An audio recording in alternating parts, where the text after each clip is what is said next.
একজন ভালো শিক্ষকও নয়, ভালো অভিনেতাও।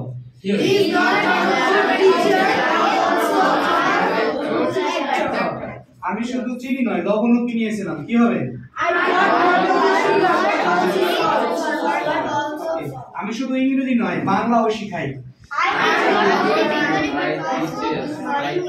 আবার বলো।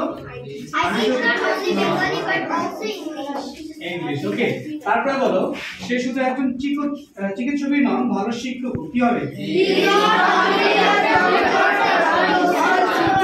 আবার, সে শুধু একজন চিকিৎসকই নন, ভালো শিক্ষক।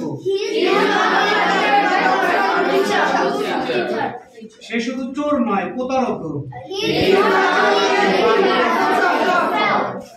সে একজন কৃষক নয়, সে একজন শুধু কৃষকও নয়, ভালো খেলোয়াড়।